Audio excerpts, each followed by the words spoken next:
Assalamualaikum warahmatullahi wabarakatuh. Good morning to all of you. Now, we'll be taking the why I have not removed all this. This is of lecture 1 is because this some more descriptions I would like to talk with you with reference to this.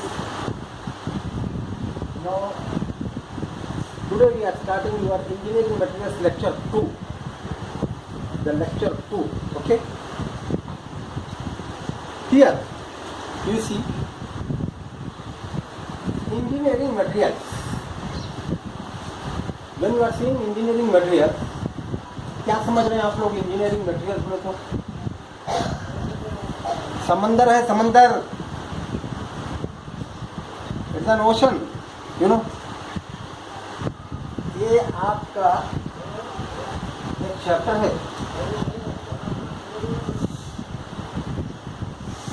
ये एक subject हो सकता है. It could be A branch of engineering and very wide research is going on in this engineering materials, because for all the branches of engineering, materials plays very important role. That is why here what you are going to learn is in brief major differences and very important materials up to your level to be known by you, that's all. The whole engineering materials, what it is, you cannot learn at this stage in a single chapter. Okay? Is it clear to you? Then, what I would like to tell you is, here I have put the metals, the classification I have given like this, under engineering materials, metals, then non-metals, then composite materials, then smart materials. First, let us see what is the difference between metals and non-metals. Then we will take down the composite materials, and at each of these metals, few of these metals, we will go in detail of their properties and their applications.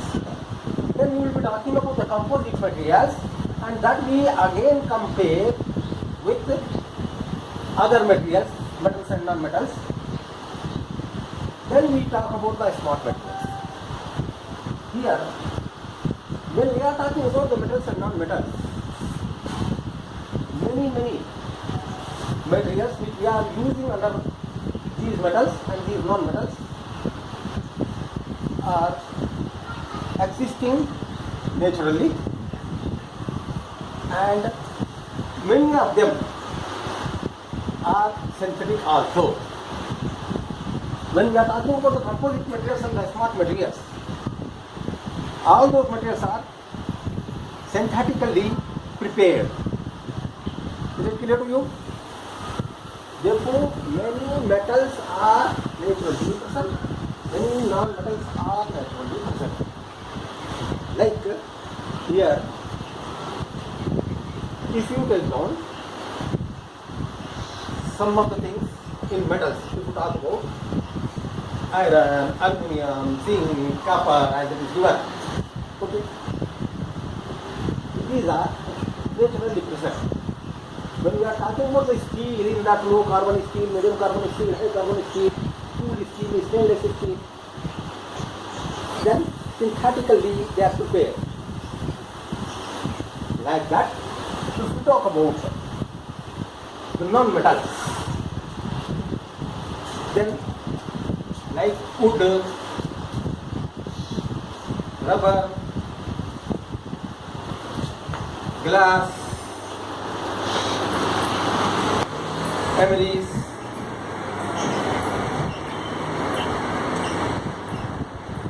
diamond, oil, various oils, silicon, etc. These are naturally present. But when we talk about the polymers, plastics, in the thermoplastic, thermosetting plastic, then these are synthetically prepared. Okay. Therefore, when we are talking about metals and non-metals, there are natural metals, naturally existing metals, and synthetically prepared allied metals, etc. Like that, when we are talking about the non-metals, again there are naturally existing non-metals and synthetically prepared non-metals like plastics, etc. Whereas when we are talking about the composite materials and the smart materials, these are synthetically prepared according to the application required, what characteristics are required in an engineering material, so that all that is available with that material for that particular application. Accordingly, the research is done and the materials are developed. समझ में आ रहा है ना बच्चों आप लोगों को सब? अब देखिए मेटल्स और नॉन मेटल्स का जो एक का क्लासिफिकेशन हमने बताया है, how we differentiate between the metals and non metals, that also you should have a clear idea. Okay, when we are talking about the metals and we are talking about the non metals, metals बोलते आपके दिमाग में आ जाएगा ना, iron आएगा, copper आएगा, और zinc आएगा, ये सारी चीजें वजन होती हैं. They are heavy, high density material. When we are talking about non-metals, the density of this one will be lower as compared to metals. As you consider wood, rubber, glass, or any synthetically prepared non-metal, plastics, etc. They are having low density. हल्का होगा as compared to metals. सबसे पहला difference what you can understand here between the metals and the non metals, बात आ रही समझ में? फिर और एक बात, generally the transition metals etcetera what we are taking, and if you see the melting point and the boiling point of this metals is higher as compared to many of the non-metals. Usually the melting point and the boiling point of metals is high. They melt at higher temperature. That means they are resistant to high temperature, resistant to heat. They withstand at higher temperatures. Whereas the non-metals, they melt at a lower temperature compared to the metals. And if we talk about the metals, usually the metals are thermal conductive and electrically conductive. That means they have high thermal conductivity and high electrical conductivities. These metals have. Whereas the non-metals, they are usually insulators. That means what we can say, we can differentiate this by taking metals are usually conductors and non-metals are usually insulators. They are good conductors, these are good insulators, we can say. And again, if you see the metals, the look, the aesthetic look, that will be shining. They are also hard, metals are hard, these are soft, they are shining, these are dull in nature. Okay, and moreover, if you want to make the wires or sheets, etc., with the help of these metals, it is very easy. There is ease to prepare the wire, draw the wires, and prepare the sheets with the help of the metals. That means that is known as the nature of the property of ductility and malleability.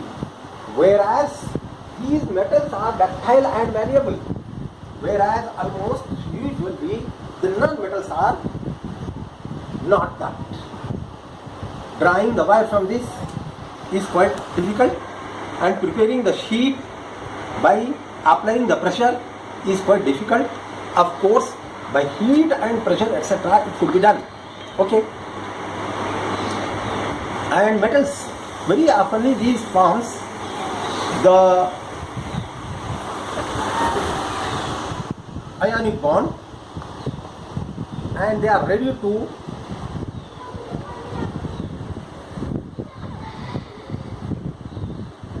offer electron to the non-metals. That means electron donors, and they are ionic in nature, whereas the non-metals are covalent in nature. And what you can say is, the strength point of view, if you talk about the tensile strength and the compressive strength, will be much higher in case of metals, and these are non-metals are less stronger, possessing low tensile strength and low compressive strength usually. Okay, and all the metals are, they are solid in nature, except if you talk about the mercury, that is of course semi-solid. Except mercury, all the metals are solid in nature, whereas the non-metals exist in nature in all phases of matter, solid, liquid, as well as gases. Therefore, in this way, you can understand that naturally existing metals and naturally existing non-metals, as well as the synthetic metals and synthetic non-metals, how these will be differentiated, that you can understand. Is it clear to all of you? Whether you take down the copper, you take down aluminum, zinc, or you take down any carbon steels or stainless steel, cast irons, then you will see that all these properties what I told you about, that is existing in all these metals, these engineering metals, the metals which have engineering application, and the non-metals also which are used in engineering application. Now, coming towards a little details of the metals. Okay, these are the non-metals now. The comparison, differentiation between these two. Now let us see, among the metals, is there any further classification we can make? That is, as per engineering point of view, engineering applications, these metals can be classified into ferrous metals and non-ferrous metals. What is that? Ferrous metals and non-ferrous metals. These ferrous metals and non-ferrous metals, when you talk about,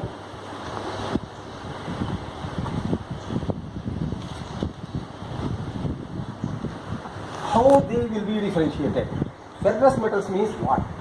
Ferrous metals are those in which iron is existing,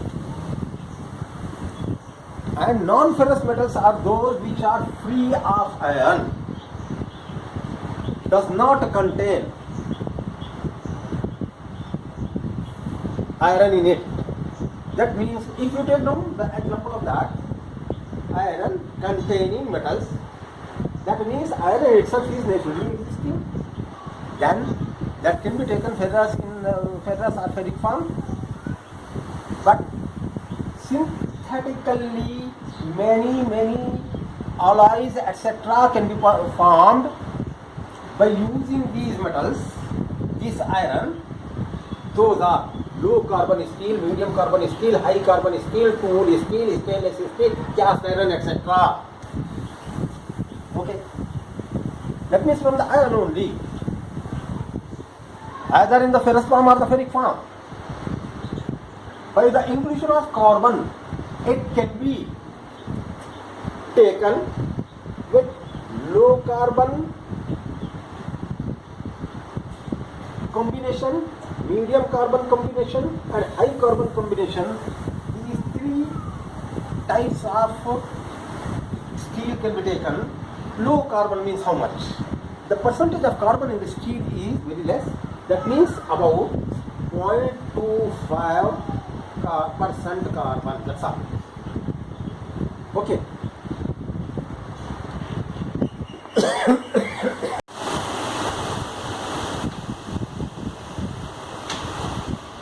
As you see, these are the ferrous metals, okay. And if you talk about the non-ferrous metals, then you can say the various examples of non-ferrous metals are brass, bronze, aluminium, copper, zinc, etc., and their alloys. Then immediately first thing, now how to differentiate between ferrous metals and non-ferrous metals? You can see that again, the ferrous metals are all these, you can see बड़ा वजनदार है, ये पूरा का पूरा iron है इसके अंदर, है ना. Means their densities are very high as compared to non-ferrous metals again. Okay, that means the weight is high here in case of this one. The weight in case of non-ferrous metals is low, and moreover here the strength is high, here also the strength is high. But here the non-ferrous metals will be giving the good strength to weight ratio, because weight is less and that level of strength is giving. Therefore, we can say that the good strength to weight ratio. Whereas in this, as we know, there is iron. Therefore, there is a possibility of corrosion.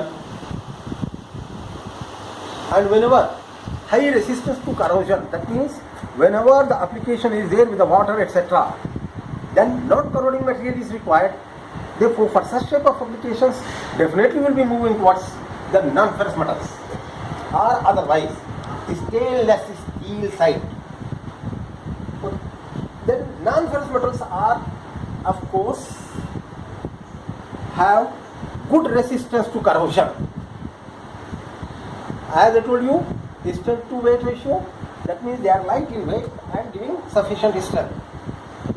Again, if you talk about the electrical conductivity and the thermal conductivity as compared to iron and alloys, the non-ferrous metals, especially like aluminium, copper, etc., they have very good conductivity, thermal as well as the electrical.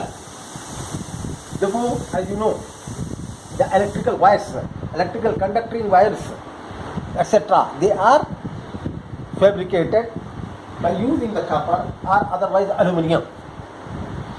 Whereas if we talk about the ferrous metals, they are low conductive of electricity as compared to non-ferrous metals.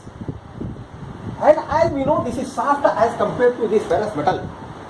Therefore, there is ease of fabrication in case of non-ferrous metals. But the compressive and the tensile strength of iron will be high. Therefore, wherever for like infrastructure, etc., then it will be preferred. If the base of any machinery, etc., that will be preferred, because this will be soft in nature. And as well as if you talk about the ferrous metals, they are magnetic in nature, of course by providing the high carbon content in it and some other additives, we can make it non-magnetic also. But by nature itself, the non-ferrous metals are non-magnetic. Therefore, this way we can say that what is the difference between ferrous metals and non-ferrous metals. Okay, now you knew these non-ferrous metals, and let us talk about a little detail of each of these various ferrous metals. A little detail, brief we will be taking about. Among the ferrous metals, as you know, the various properties of these ferrous metals, just now I told you, accordingly, their application will be there. And again among them, there are different types depending on the carbon content. Here, low carbon steel, medium carbon steel, that means it is from 0.25 to 0.55%. up to, you can say. It is up to 25%, you can say. Okay. And here, if you take down the high carbon steel, this is above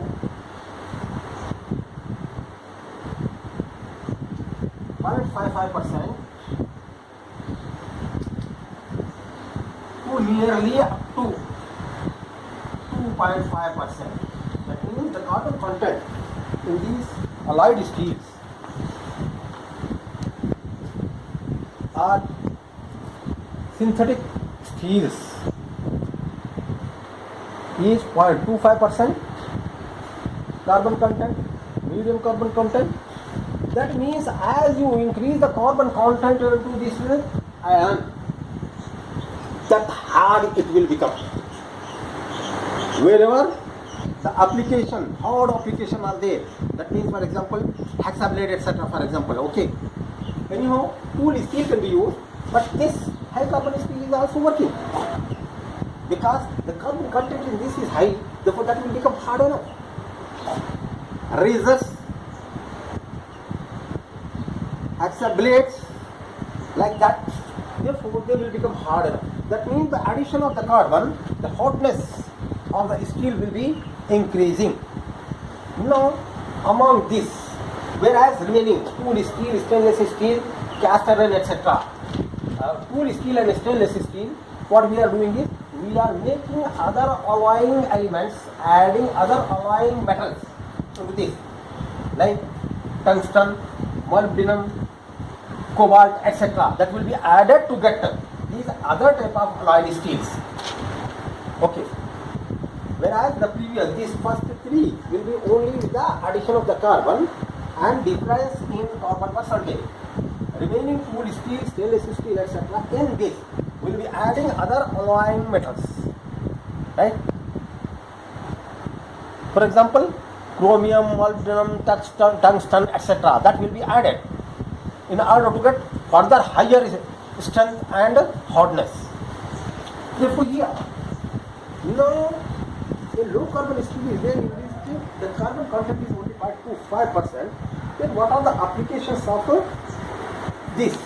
Actually, when it is low carbon, then it is good malleable.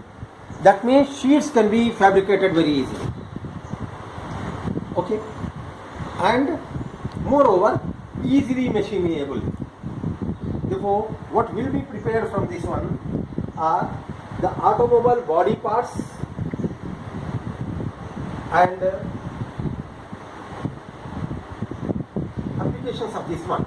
Only this I am talking about. Automobile body parts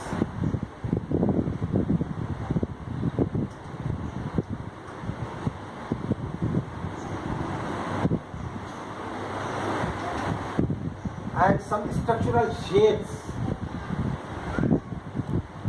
Easy to give the shape because carbon content is less. Therefore, structural shapes, etc.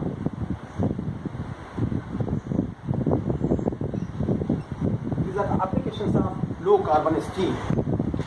But no, presently, in the present days, even this is being replaced by some composite materials. When we are talking about the composite materials, then I will be talking about that. Then the medium carbon steel, where the percentage of steel is 0.25% to 0.55%, this will be stronger than, what you can say is harder than low carbon steel. Okay. Therefore, this can be used, and therefore as it is becoming harder and also strength is increased, therefore its ductility is increased. Here it is malleable. Here the ductility increased. That's time. Therefore, what we can say is the various applications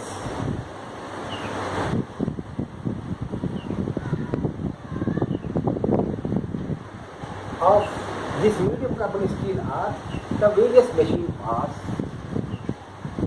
rail wheels, machine parts. That means here the activity increase, it is more stronger also and easy for machining. Therefore, what will be done is the various applications, many applications are there with a medium carbon steel. Right? Therefore, what we can say is the machine parts, rail wheels, railings, and gears,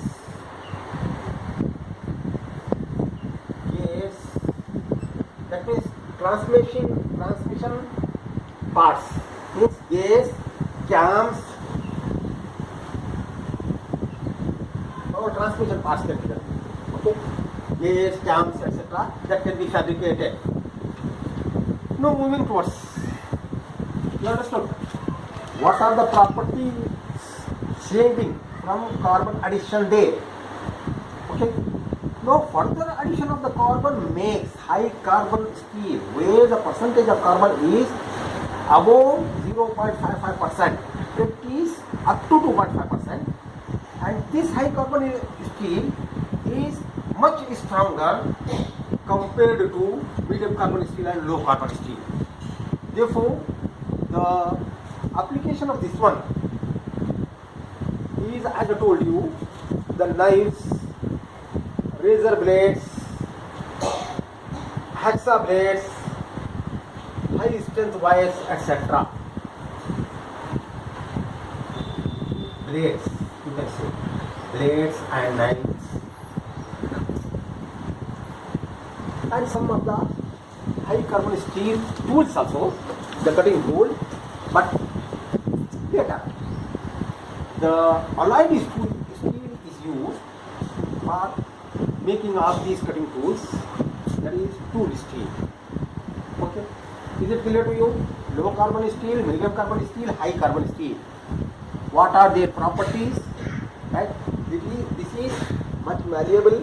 Here ductility increased, and further increase of the ductility, and further stronger, more high strength, as well as they are hard enough.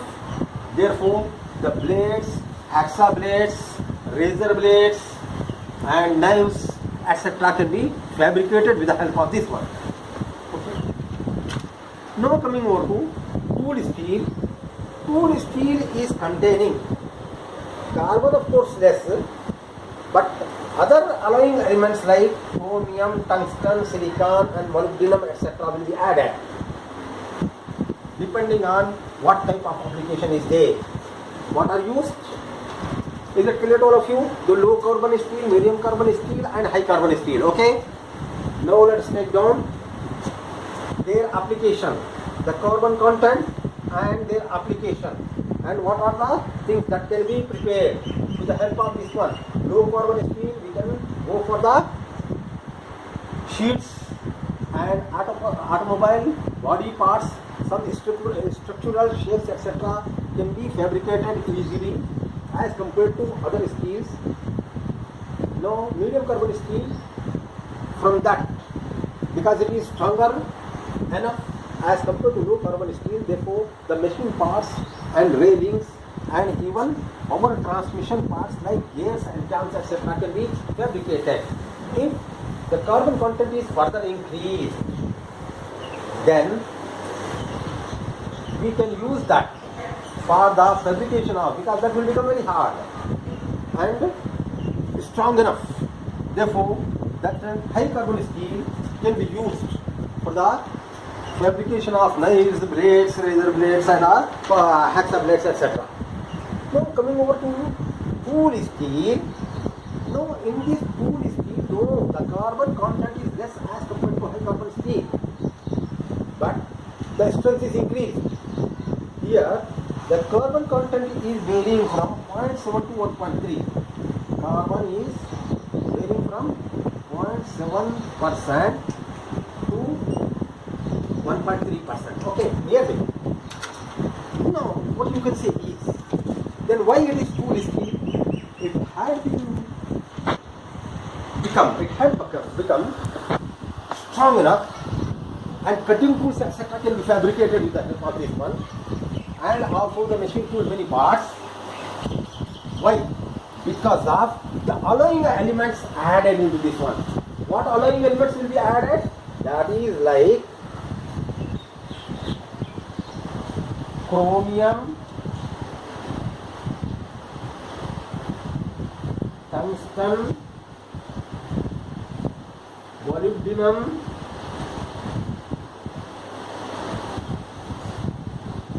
silicone, etc.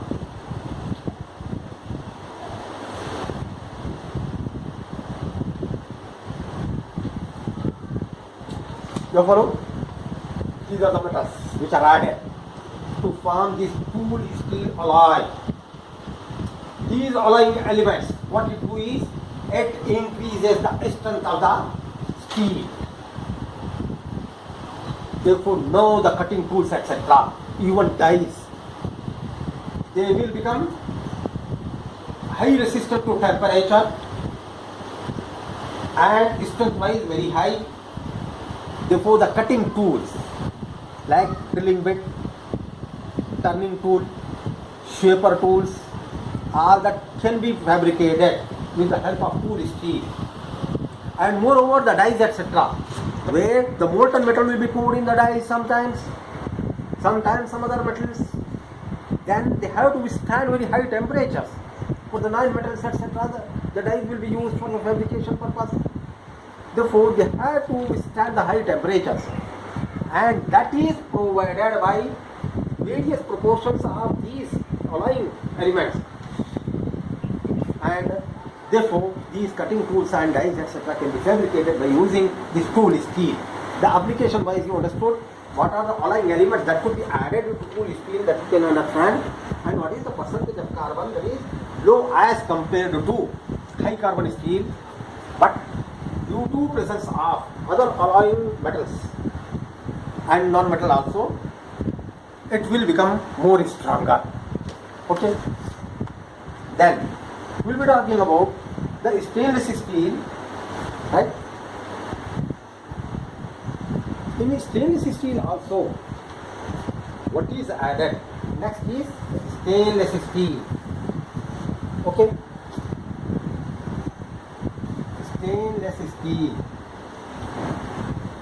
Stainless steel बोल तो क्या बच्चों, जंग नहीं खाता, समझ मेरी बात. No staining. How it is obtained? By adding the chromium in it. Though carbon is also there, that is carbon is up to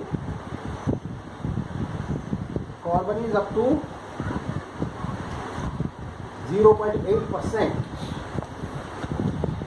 But high chromium addition will be there to make it stainless, because chromium does not allow for any type of rusting etc. Therefore, what percentage it could be this chromium that is added into stainless steel, you know, that is nearly 11% to 25%.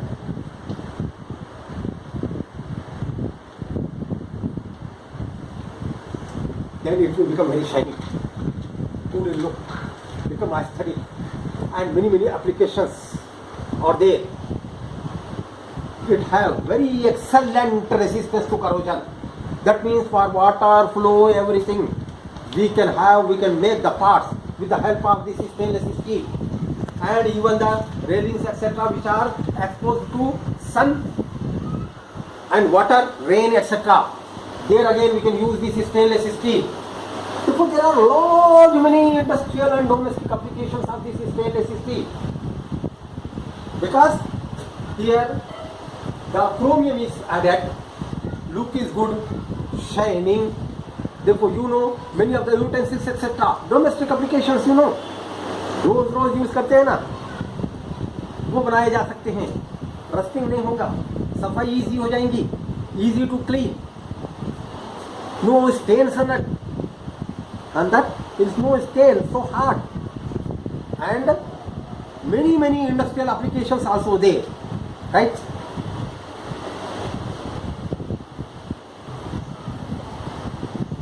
Many times cutters, rifle barrels, jet engine parts, bearings, surgical tools, etc. will be taken, apart from utensils, railings, okay, many other things, rifle barrels, because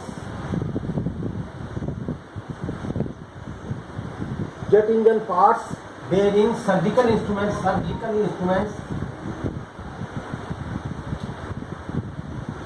etc. These are the various applications. There are many applications of this stainless steel. Then we will move towards your cast iron. Okay.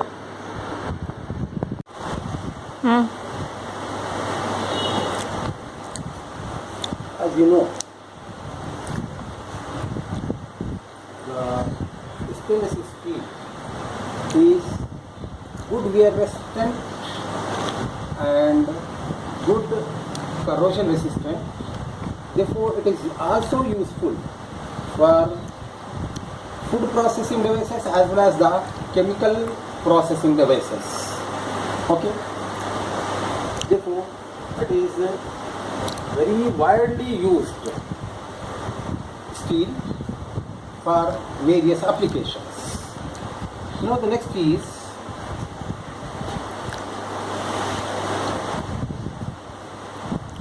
the cast iron. When we are talking about the cast iron, then the cast iron itself can be divided into 4 different types: grey cast iron, white cast iron, malleable cast iron, and rural cast iron. Therefore, these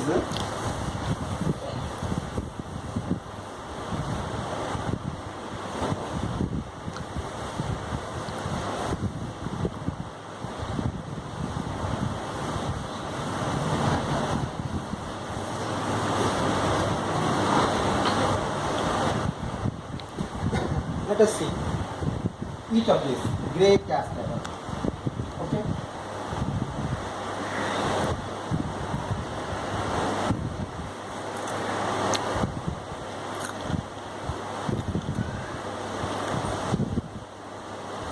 Among the different types of cast iron, the widely used cast iron is the grey cast iron.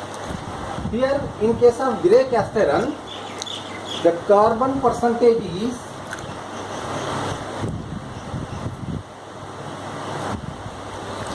2.5 to 4%, and this will be in the form of flakes.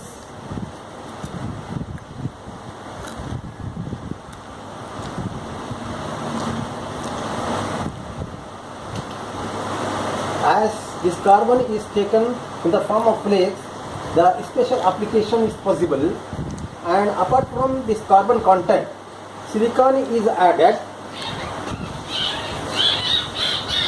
The alloy element silicon is added nearly 3%.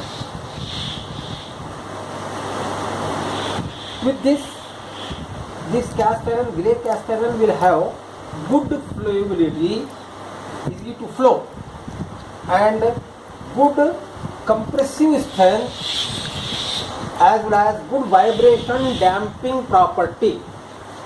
What are the properties it will gain? Good flowability,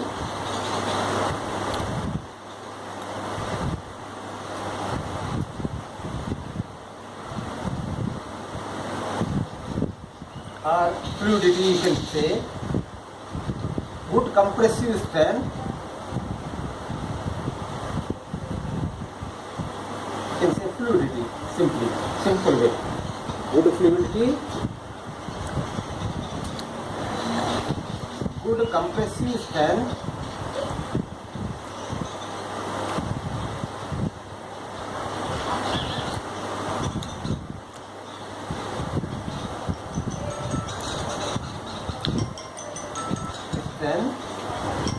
and good damping property against vibration. Good damping property against vibration. Okay.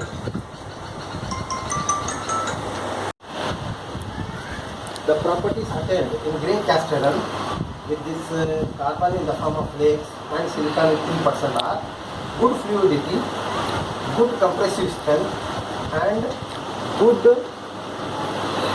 damping property against vibration. Good vibration damping, you can say.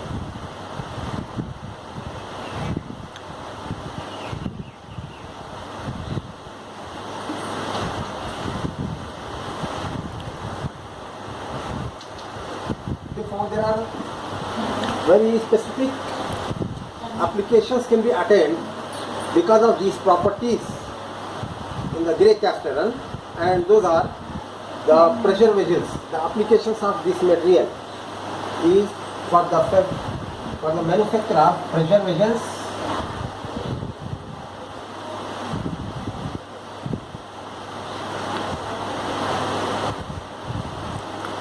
cylinder heads,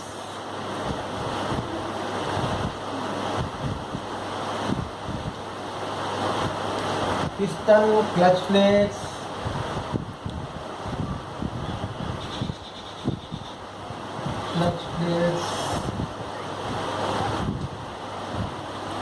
and machine tool base, etc.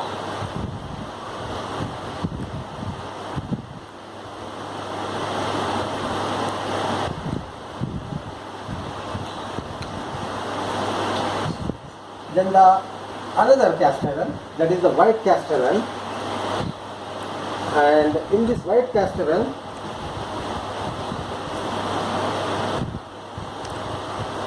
the percentage of carbon is 1.8 to 3.2%.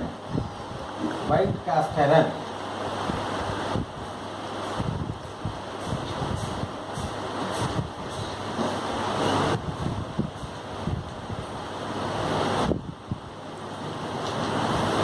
The other type of cast iron is the white cast iron. In this, the carbon percentage is 1.8 to 3.2. Actually, here the carbon will be not in the form of flakes; it is in the combined form. Okay.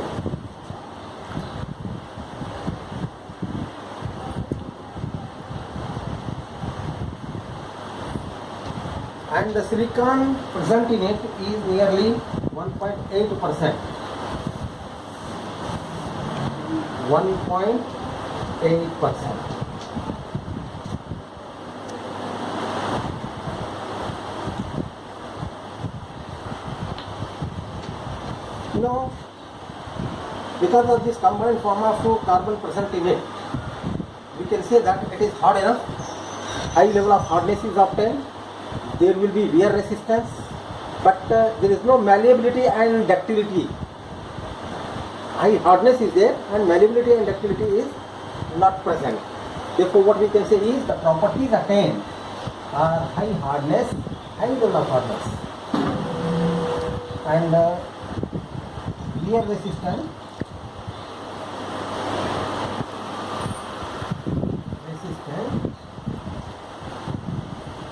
and no malleability and ductility.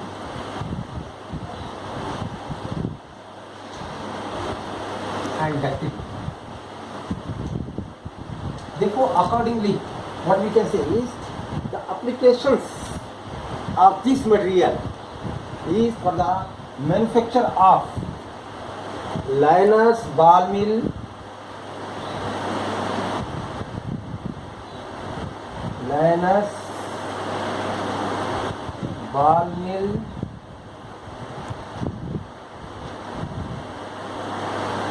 drying dies, also for the extrusion,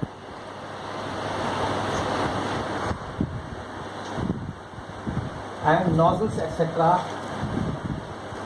could be manufactured by using this white cast iron because of its high hardness and wear resistance.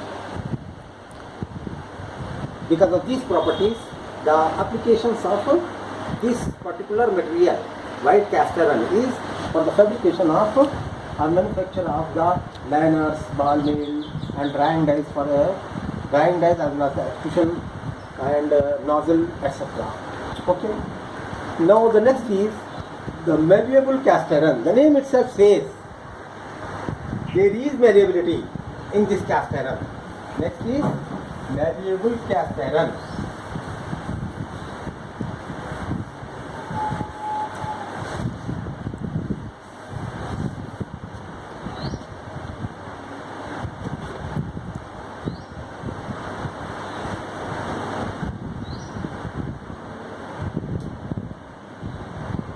Third type is malleable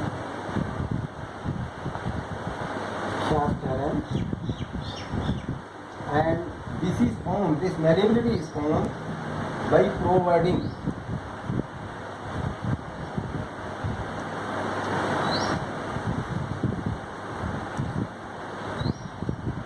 tempered carbon from 1.8 to 3.2%.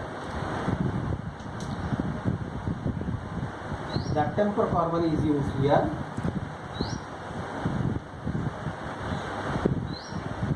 And remaining the silicon is the same percentage nearly, that is 1.8%. And this material is possessing the good property of the malleability, therefore the name is given.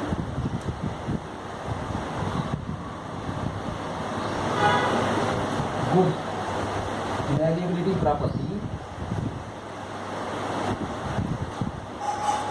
and along with that one, this magnetic property is also inherent. Therefore, this material is useful for the fabrication of conducting rods,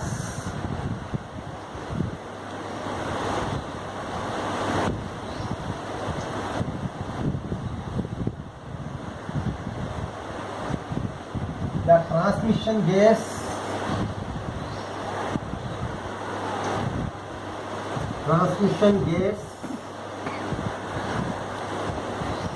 flanges, differential, and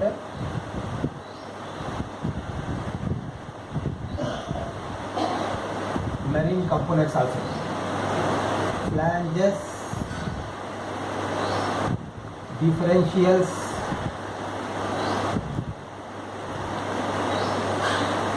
and marine components.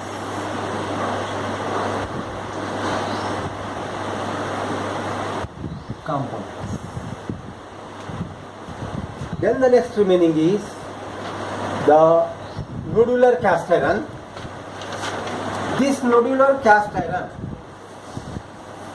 is named because of the carbon presence in the nodular form or the spheroidal form.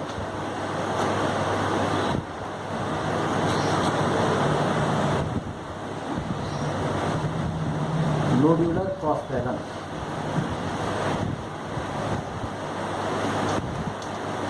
The carbon present in it is in the nodular form, or you can say spheroids.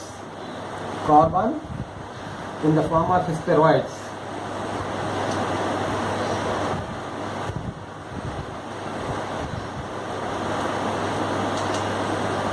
And the percentage carbon is 3 to 4%.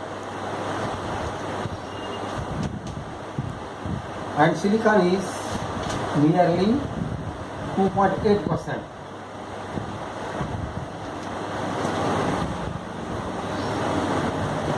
The properties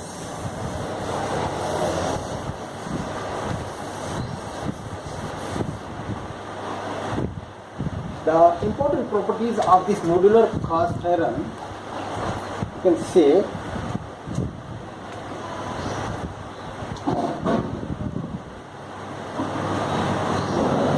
good ductility. This is also, therefore, because of good ductility,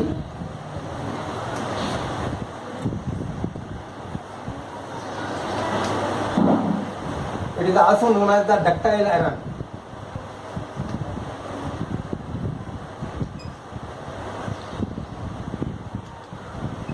As the previous type, you have seen malleable iron. This is also called as ductile iron because it is possessing very good ductility, and there is good machinability also.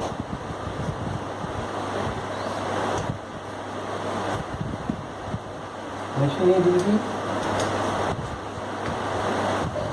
Hence, these are used for the fabrication or production of flywheel, furnace doors, flywheels, furnace doors,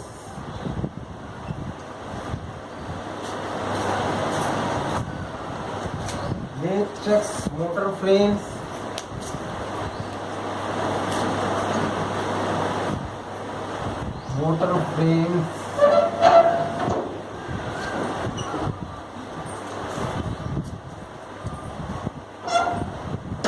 etc. These are the various applications of what you can say is the modular cast iron. Okay. Therefore, in this way, all four types of cast iron have its own specific applications because of variation in the type of carbon content and its percentage. Then we move to these various ferrous metals we have seen and alloys. Now we will talk about non-ferrous metals. Therefore, we will take these non-ferrous metals. As you know, non-ferrous metals means immediately what comes in your mind is the copper, aluminum, zinc, then in the alloyed form brass, bronze, etc. Therefore, various alloys are also there, which are very important, which are having very importance in engineering. Therefore, we will be discussing briefly about all these various alloys also, along with that is aluminum alloys as well as the copper alloys we will talk about.